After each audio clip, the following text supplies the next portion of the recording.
Bulan ini kita masih bahas tentang pengelolaan yang baik ya teman-teman. Nah minggu ini saya mau bahas tentang mengelola keuangan. Nah saya nggak tahu ini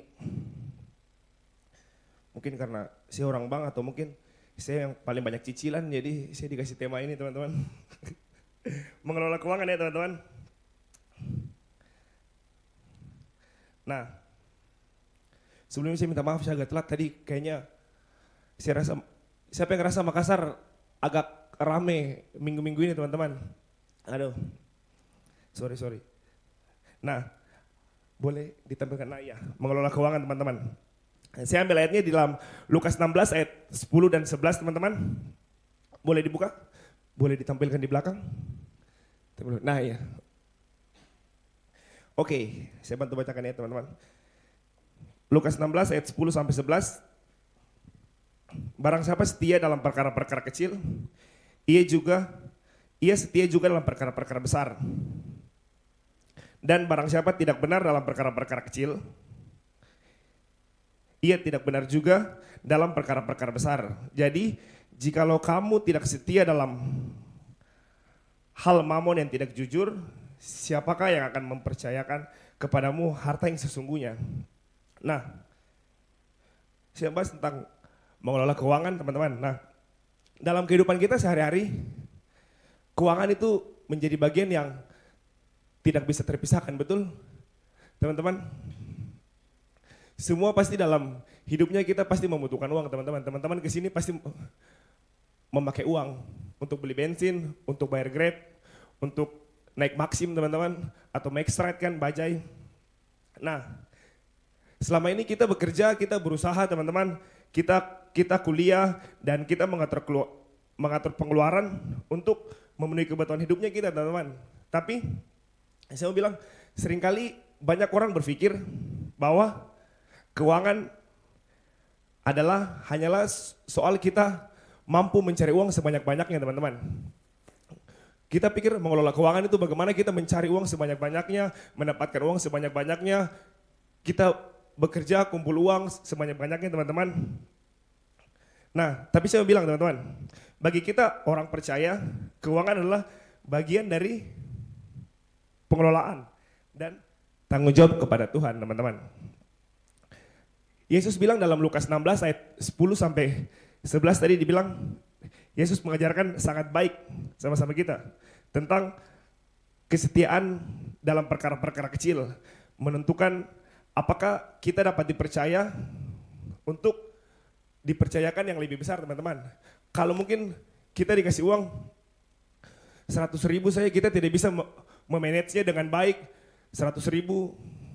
Bagaimana kita mau dikasih uang 100 juta teman-teman? Bagaimana kita mau dikasih uang 100 miliar teman-teman? Nah itu makanya saya bilang Lukas 16 ini sangat baik, dia ajarkan kita bagaimana kita harus mengelola perkara-perkara kecil agar kita bisa dipercayakan perkara-perkara besar teman-teman. Nah salah satu perkara kecil yang Yesus maksud di dalam Lukas 16 yaitu adalah bagaimana seorang mengelola uang atau mamon teman-teman. Saya mau tanya mungkin teman-teman ada yang uangnya di sini tidak dipakai atau semua dipakai, uangnya dipakai, atau mungkin kita tidak butuh uang teman-teman.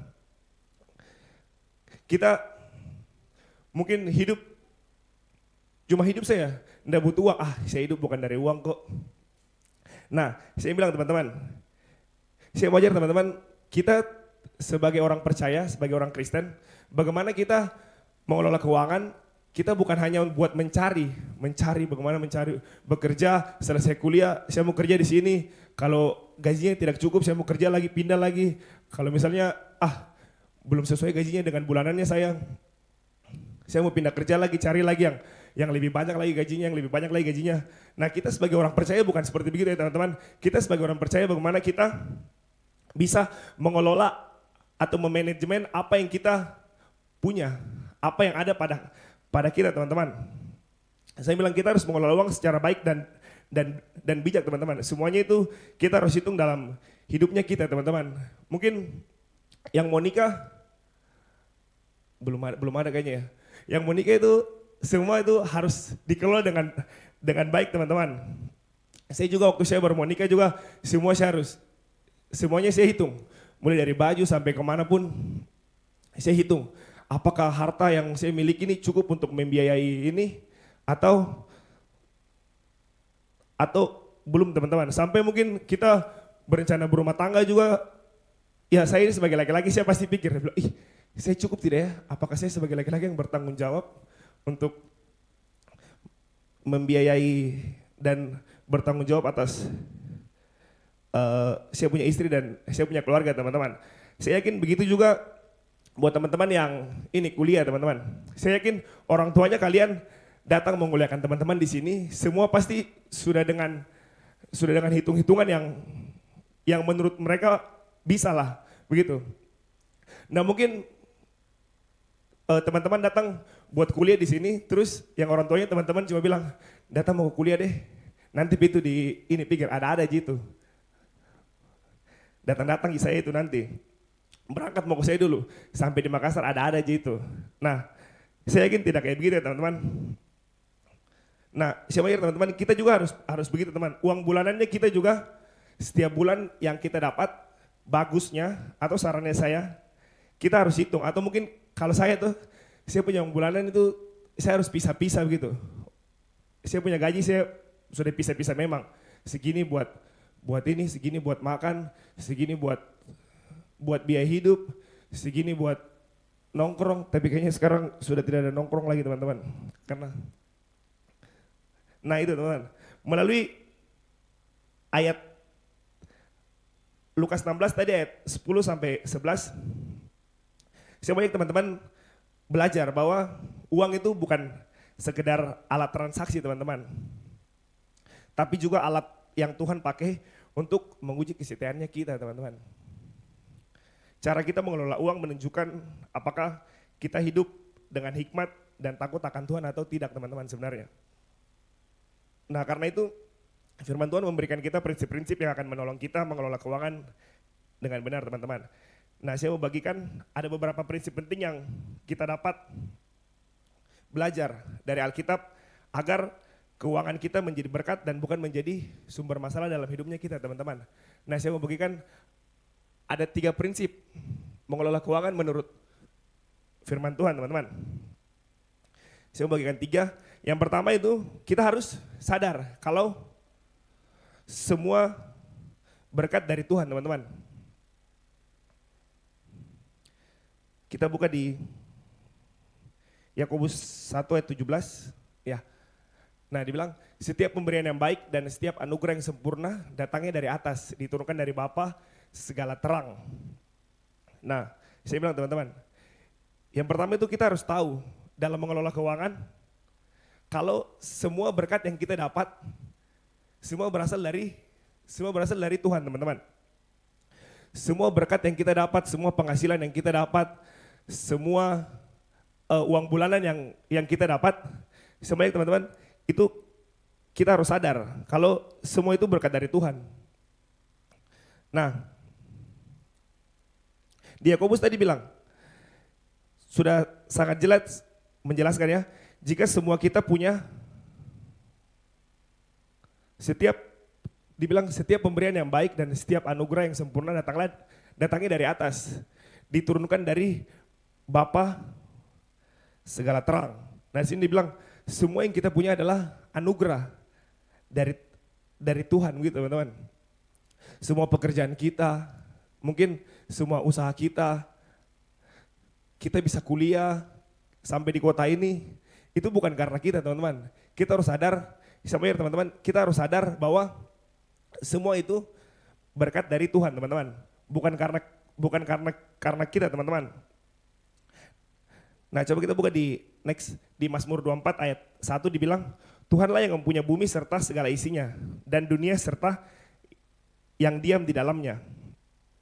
Ketika kita sadar kalau yang kita punya itu semua berasal daripada Tuhan, kita tidak mungkin sembarangan pakai teman-teman. Betul? Nah, ketika kita sadar semua yang kita punya, semua kemampuan kita, semua keahlian kita, semua penghasilan kita berasal dari Tuhan, saya mau bilang kita tidak mungkin pakai itu sembarangan teman-teman. Nah contohnya kalau misalnya saya dikasih pinjam mobil sama ini, sama Dandi.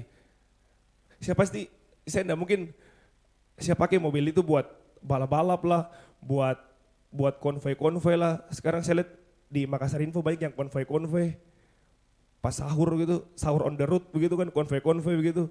Saya tidak mungkin pakai mobil yang Dandi kasih dengan asal-asalan. Nah sama halnya dengan kalau kita sadar semua berkat yang kita dapat itu dari Tuhan, kita tidak mungkin pakai berkat itu yang asal-asalan teman-teman. Kita pasti bakal mengelolanya dengan bijak dan baik. Bahkan kita mungkin takut-takut buat bilang, ih saya pakai ini bisa tidak ya? Sama kayak kalau Dandi kasih pakai saya mobil tuh mungkin, Dandi saya pinjam begitu mungkin kalau saya mau pergi ke sini saya mungkin tanya, Dan saya bisa pakai kok punya mobil buat antar saudaraku ke bandara begitu kan. Nah sama halnya dengan kita teman-teman. Kalau kita sadar kalau semua itu berasal dari Tuhan, harusnya kita bijak teman-teman. Karena itu semua dititipkan dari Tuhan cuma buat kita teman-teman. Makanya saya bilang teman-teman, uang itu seharusnya menjadi alat untuk tujuan hidup teman-teman. Bukan tujuan untuk hidup itu sendiri teman-teman. Nah, saya bilang kita itu harus sadar kalau semua berkat dari Tuhan. Dan maka kita bukan jadikan uang itu sebagai tujuan hidupnya kita teman-teman. Fokusnya kita bukan uang atau bahasa zaman sekarang money oriented begitu. Kita hidup cuma buat uang gitu, hidup cuma buat uang. Tapi kita jadikan uang sebagai alat untuk tujuan hidupnya kita teman-teman. Kita pasti punya tujuan hidup. Nah kita jadikan uang alat untuk tujuan hidupnya kita teman-teman. Nah poin yang kedua saya mau bagikan. Yang pertama kita harus menyadari semua berkat dari Tuhan. Dan yang kedua kita harus bekerja dengan rajin dan nilai-nilai kebenaran teman-teman. Saya ambil ayatnya di Amsal 10 ayat 4 teman-teman. Dibilang tangan yang lamban membuat miskin, tetapi tangan orang rajin menjadikan kaya teman-teman. Sangat jelas ya, kita dilarang buat malas-malasan. Kita dilarang buat mager-mageran teman-teman. Kita harus kerja. Nah, di ayat ini tuh dibilang bahwa berkat yang kita dapat itu jika kita rajin dan bekerja keras teman-teman. Bukan mager dan bermalas-malasan begitu, scroll TikTok terus langsung kita mau diberkati begitu. Kita cuma scroll TikTok seharian, bangun masak Indomie, scroll TikTok lagi, bangun masak Indomie, scroll TikTok lagi. Terus kita berharap Tuhan berkati Kak, deh.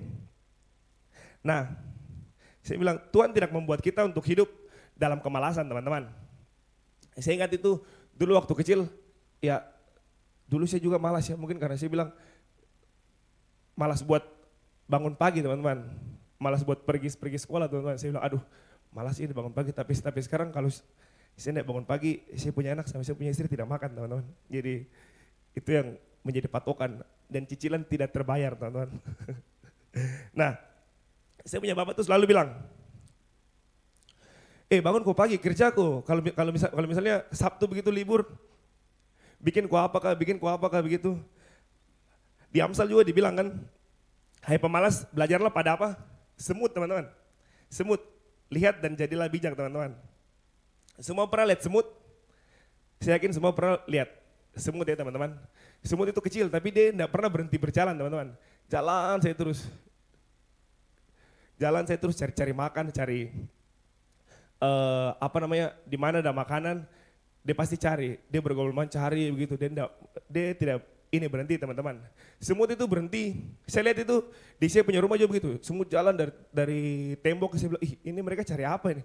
Oh mereka cari gula, mereka cari, ya begitu tempat-tempat yang mereka bisa dapat banyak makanan begitu. Saya lihat semut diam itu kalau saya punya istri semprot ki baygon. Nah diam ki langsung itu semut. Nah makanya saya bilang semut itu, nah makanya kenapa dibilang kita itu harus belajar pada semut teman-teman. Karena semut itu bergerak terus, bekerja terus. Bagaimana bisa hidup, bagaimana bisa mencari makan teman-teman. Nah saya bilang teman-teman, jika kita rajin, saya yakin pasti ada kesempatan untuk kita teman-teman. Dan pasti menghasilkan berkat buat kita teman-teman. Saya yakin. Buat yang kuliah juga, saya pernah mengalami jadi mahasiswa juga teman-teman. Atau mahasiswa tingkat-tingkat akhir itu. Wah, dilema juga sih pasti. Yang terkendala dengan skripsi itu, saya yakin mahasiswa skripsi itu dosen-dosennya kalian itu cuma mau melihat apakah kalian rajin gitu teman-teman. Kalian rajin konsul, kalian rajin datang ketemu dia. Pak ini gimana begitu. Dosen-dosennya kalian itu cuma mau kalian rajin buat temui mereka begitu teman-teman. Mungkin sebenarnya satu kali saya mungkin kalian bikin betul kalau mereka langsung yang ACC begitu. Gampang sekali begitu. Itu tidak menimbulkan habit yang baik gitu. Nah kita harus rajin buat konsul. Saya yakin kalau teman-teman rajin buat konsul, rajin buat datangi dosen-dosennya kalian, saya yakin pasti bakalan selesai tepat waktu sih teman-teman. Itu tuh dosen-dosennya kalian tuh pasti cuma mau menguji teman-teman. Cuma mau menguji kalian, ini anak ini rajin tidak ya? Kalau saya kasih revisi dia langsung buat tidak ya? Nah gitu teman-teman. Jadi di Amsal 10 ayat 4 tadi kita harus diajar buat rajin teman-teman. Kita harus aktif. Jangan kita menjadi pasif teman-teman. Tapi di Alkitab juga diajarkan bukan hanya kita rajin bekerja teman-teman. Tapi apa? Bekerja sesuai dengan kebenaran teman-teman. Saya ambil ayatnya di Amsal 15 ayat 6. Next. Nah, penghasilan orang fasik apa? Membawa kerusakan teman-teman. Sebagai orang percaya kita dipanggil untuk bekerja dengan kejujuran dan integritas pastinya teman-teman. Saya yakin jika kita bekerja dengan takut akan Tuhan, kita bisa jadi lebih baik teman-teman. Saya bilang lebih baik kita memperoleh sedikit dengan cara yang benar daripada kita memperoleh yang banyak tapi dengan cara yang tidak jujur dan tidak benar teman-teman. Mungkin teman-teman semua bakal sampai di dunia kerja nanti teman-teman semua yang kuliah pasti bakal nextnya pasti ke dunia kerja. Saya bilang teman-teman lebih baik kita memperoleh sedikit dengan cara yang benar daripada kita memperoleh banyak tapi dengan cara yang tidak benar teman-teman. Nah itu dia poin yang kedua, kita harus bekerja dengan rajin dan kita harus menerapkan nilai kebenaran teman-teman. Nah yang terakhir 3 prinsip mengelola keuangan menurut firman Tuhan. Yang pertama tadi saya bagi, kita harus sadar semua berkat itu asalnya dari Tuhan teman-teman. Bukan karena kita bekerja, bukan karena kita semangat kerja, tapi semua berkat itu berasalnya dari Tuhan teman-teman. Tapi poin yang kedua, kita juga harus bekerja dengan rajin dan kita harus menerapkan nilai-nilai kebenaran teman-teman dalam hidupnya kita teman-teman. Nah yang ketiga saya mau bagi, yang terakhir, kita harus punya prinsip kalau hidup, kita harus hidup sesuai dengan kemampuannya kita teman-teman. Saya mau sampaikan, kita bisa mengelola keuangan dengan baik jika kita hidup sesuai dengan kemampuannya kita teman-teman. Amsal 22 ayat 7. Kita buka. Orang kaya menguasai orang miskin, yang berutang menjadi budak dari yang mengutangi. Saya dapat contoh banyak anak-anak muda sekarang mengalami tekanan keuangan bukan karena uang bulanannya mereka kecil, bukan karena penghasilannya mereka kecil teman-teman, bukan teman-teman, tapi karena apa? Karena gaya hidup yang lebih besar dari penghasilannya teman-teman. Banyak di kota-kota besar begitu teman-teman. Banyak di kota-kota besar gaya hidupnya lebih besar daripada uang bulanannya. Nah, sebagai orang percaya kita harus belajar, kita harus hidup sesuai dengan kemampuannya kita saja teman-teman. Jangan kemampuannya kita naik motor, kita mau paksa buat mau naik mobil. Nah itu yang biasa yang salah teman-teman. Makanya saya bilang tadi banyak anak-anak muda itu sekarang mengalami tekanan keuangan bukan karena mereka punya uang bulanan kecil, bukan karena mereka punya gaji 1 bulan kecil, tapi gara-gara apa? Gara-gara gaya hidupnya mereka teman-teman lebih besar daripada penghasilannya mereka teman-teman. Nah saya mau ajar teman-teman, jangan pernah kita pakai prinsip dunia yang bilang mending kalah di nasi daripada kalah di gaya teman-teman. Mending nggak makan daripada saya bergaya teman-teman. Tuh, saya bilang kita sebagai orang percaya jangan pakai prinsip itu teman-teman. Sama ada orang yang mati gaya. Ada 2 tipe orang. Ada orang yang mati gaya, ada orang yang mati karena gaya teman-teman. Makanya saya bilang teman-teman, jangan teman-teman pakai prinsip lebih baik kita kalah di nasi daripada kalah di gaya sama kita mati karena gaya teman-teman. Nah, saya ada baca tadi malam, next. Nah ini, 58% Gen Z pakai pinjol deh untuk lifestyle dan hiburan. Siapa yang punya pinjol? Oh tidak ada, puji Tuhan di sini tidak ada ya. Nah, ini saya dapat dia punya data. Ini pemakaian pinjol oleh milenial dan Gen Z. Nah lihat, Gen Z itu lihat, Gen Z ini yang ini, yang warna orange ini. Ini lifestyle dan hiburan teman-teman. Nah lihat, 58% itu yang pakai pinjol buat lifestyle dan hiburan itu ada 58% teman-teman. Dari 100%. Deh.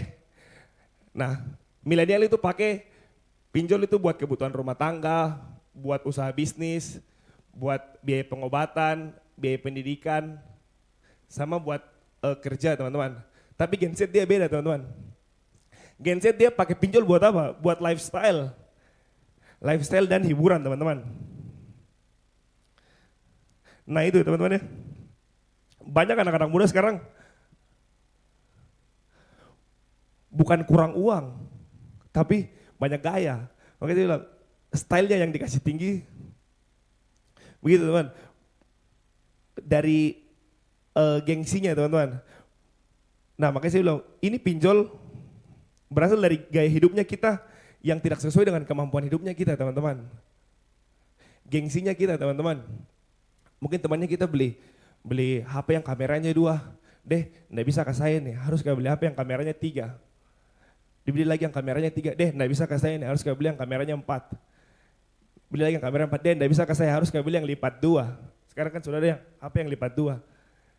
Beli lagi yang lipat 2, dia punya teman beli yang lipat 2, deh tidak bisa ke saya, beli kayak yang lipat 3, deh. Sampai tak lipat-lipat nanti. Makanya saya bilang itu tuh dia punya struktur dari pinjol. Banyak itu yang ada muda pinjol terus tidak bisa bayar pinjol. Mereka pikir apa? Ah, tidak bisa bayar pinjol. Bagaimana biar cepat dapat uang? Ah, judol deh. Judol deh. Mereka pikir itu bilang, iya nih. Minggu lalu ini ada yang chat kayak ini. Top up segini, dapat. Langsung langsung dapat kalau kayak itu spin begitu, langsung dapat jackpot begitu katanya. Top up segera begini. Saya bilang teman-teman ya, itu judol, itu agen-agen judol itu mereka blast WA atau mungkin chat ke teman-teman yang dilihat dia punya rekening itu menengah ke bawah begitu teman-teman. Ya salah satunya saya sering di chat itu. Karena mungkin teman-teman tahu kasus yang di kebocoran data kemarin. Nah itu tuh sudah ada semua nomor-nomor HP begitu. Nah itu kalau ada nomor-nomor HP, semua pasti data-datanya, nomor rekeningnya apa segala macam itu pasti sudah terbaca semua gitu tuh. Dan itu yang dibeli oleh agen-agen judol buat mereka chat begitu.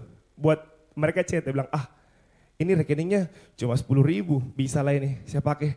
ah ini rekeningnya 100.000 Ji ini. Setiap akhir bulan habis Ji lagi. Saldo minimum Ji ini setiap hari saldonya. Nah itu yang agen-agen judul itu dia pakai chat buat bikin kita tertarik sama itu. Tidak mungkin, saya bilang teman-teman, tidak mungkin di HP-nya 9 naga ada free judul. Ayo segera top up. Tidak mungkin teman-teman, karena saldonya pasti di atas rata-rata, dia mau judul buat apa. Nah itu teman-teman. Atau mungkin dulu itu ada yang namanya ini, apalagi namanya judul-judul yang hits di Makassar dulu ini. Domino Hik, apa namanya, Fafafa, deh, kakek merah. Nah itu, saya bilang teman-teman, tidak ada orang kaya dari itu ya teman-teman ya. Kita itu dimanipulasi gitu. Oleh judul, oleh apa segala macam, jackpot gitu teman-teman. Nah itu, banyak anak-anak muda sekarang itu, gara-gara mereka pinjol buat lifestyle dan gaya hidupnya mereka, akhirnya lari kemana? Lari ke judul, dan dia udah bisa bayar semua itu, dan apa? Dan ujung-ujungnya apa? Stres. Aduh, saya bayar dari mana ya? Tambah banyak ini. Saya bilang teman-teman, bunga pinjol itu wah mengerikan sekali teman-teman. Saya bilang mending itu apa, kita tabung daripada kita gunakan pinjol buat lifestyle dan hiburan teman-teman. Itu nanti bisa mengarah ke judul, bisa mengarah ke pinjol teman-teman. Saya kuliah di Jogja, mungkin ada 2 temannya saya itu, bukan teman sih, seniornya saya itu bunuh diri di kosnya mereka gara-gara dia pinjol dan dia bisa bayar di judul. Nah itu makanya saya bilang judul itu aduh mengerikan sekali teman-teman. Jadi saya berdoa teman-teman jangan sampai masuk dalam dunia itulah. Itu tuh bakal terputar terus itu. Bakal cuma gali lubang tutup lubang Ji. Bayar utang lagi. Nah itu. Banyak anak-anak muda sekarang begitu juga.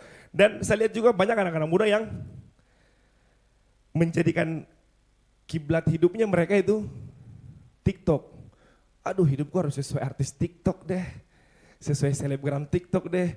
Selebgram beli apa, saya harus beli apa deh. Atau mungkin setiap mereka scroll, harus gak punya pacar deh. Supaya bisa gak bikin konten di TikTok deh. Biar bisa ini deh, update deh, FYP. Nah, banyak kita yang jadikan kiblat hidupnya mereka itu TikTok teman-teman. Scroll begini lihat, dia punya pacar kasih bunga ke ini ceweknya. Saya kirim ini ke saya punya cewek deh, send. Bilang maksudnya apa ini? Bilang tidak kok, cuma kirim-kirim deh. Padahal mau kok dikasih bunga. Habis itu nanti terus dia punya cowok bilang, aduh saya tidak bisa bagaimana ya. Aduh saya punya uang buat makan terbatas lagi, bagaimana ya. Ya pinjol lah, kasihan cowoknya. Oke, saya yakin cewek-cewek di sini tidak ada yang kayak begitu ya. Kalau cowok-cowok dapat cewek-cewek yang kayak begitu, putuskan. Banyak di sini yang lebih baik. Amin. Maka itu saya bilang teman-teman, banyak itu anak-anak muda sekarang yang kiblat hidupnya itu sesuai TikTok teman-teman. Dia punya cowok bilang, saya harus bisa ini, saya harus bisa menyenangkan hati pacarku. Saya belikan bunga. Terus ada lagi nanti yang dia punya konten pas Valentine atau pas apa begitu, mereka tukaran kado. Yang cowok kasih ke cewek, yang cewek kasih ke cowok. Aduh saya belikan apa ya? Baru saya lihat di kontennya itu, dia punya cowok dibelikan iPad lah, dia punya cewek dibelikan iPhone lah. Saya bilang wah, ini kalau yang anak-anak muda yang dia punya kiblat begini, saya bilang aduh bahaya nih. Terus kalau misalnya dia punya cowok, nggak ikuti lagi maunya, terus marah-marah misalnya, saya bilang deh. Terus dia bikin story nih, apa? Gelap. Biasa kan begitu, gelap, baru cuma lagu. Mana dirimu yang dahulu. Terus dia punya cowok balas, kenapa aku sayang? Nanti deh. Saya bilang cewek-cewek gitu kasih tinggal, kasih putus teman-teman. Tuh begitu kan, lagu itu sekarang mana dirimu yang dahulu, dulu belikan iPhone, sekarang cuma buket bunga saya bilang waduh. Dulu iPhone 16 keluar belikan, iPhone 17 keluar nggak dibelikan, marah-marah misalnya, diupload misalnya gitu. Lagu itu lagi, aduh. Makanya saya bilang teman-teman, hidup itu sesuai dengan kemampuannya kita teman-teman. Saya bilang kiblat hidupnya kayak kita itu bukan FYP TikTok teman-teman. Kiblat hidupnya kita itu sama firman Tuhan teman-teman.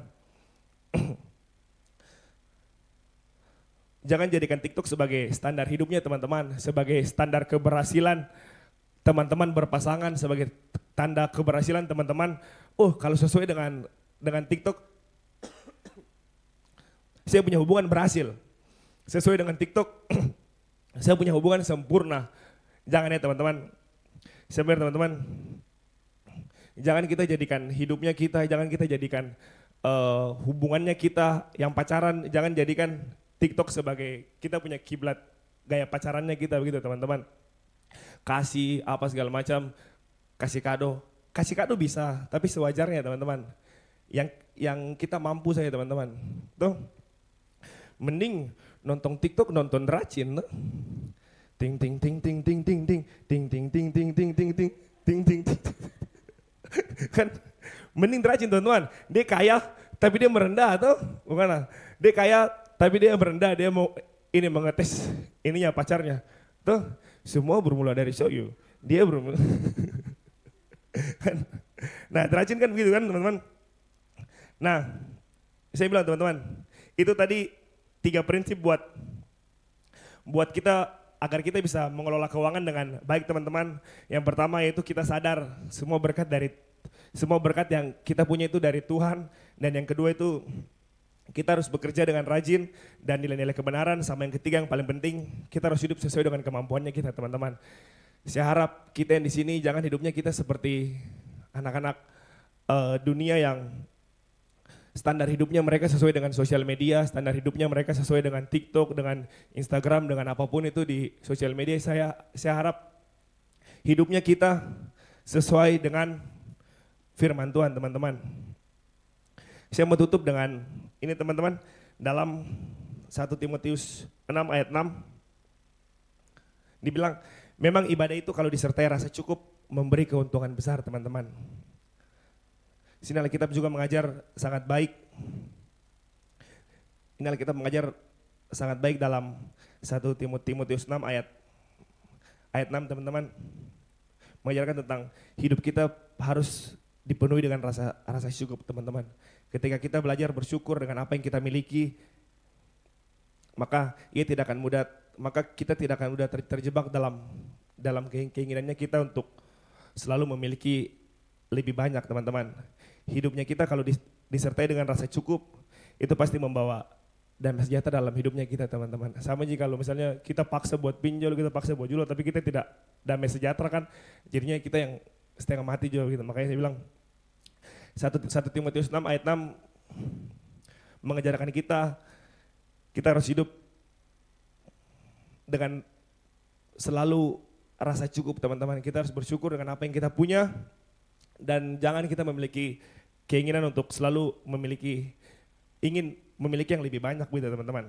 Yuk, buat teman-teman saya rasa 3 prinsip ini kita harus mempraktekkan dalam hidupnya kita teman-teman, agar kita bisa mengelola keuangan kita secara bijak sesuai dengan firman Tuhan teman-teman. Saya tidak mau nanti dengar yang anak-anak home ada yang terjerat dengan pinjol, dengan judul, ya saya doakan jauh-jauh lah dari anak-anak home. Saya yakin kita di sini yang kuliah dengan baik, selesai dengan baik, bahagiakan yang orang tuanya kalian, yang bekerja dengan baik, bekerja sesuai kebenaran, bekerja dengan rajin. Saya yakin dengan rasa cukup kita pasti bisa mengelola keuangannya kita teman-teman. Itu saya undang WL Singer maju ke depan. Saya juga berdoa, saya itu juga setiap doa malam sama istrinya saya itu selalu bilang begini, Tuhan ajar saya untuk selalu bisa memanage apa yang saya punya begitu. Jangan menghitung-hitung apa yang saya tidak punya begitu. Ajar saya buat bisa memanage apa yang saya punya begitu. Jadi seperti yang di awal saya bilang tadi, kita sebagai orang percaya, saya harap kita punya hidup bukan cuma mencari uang,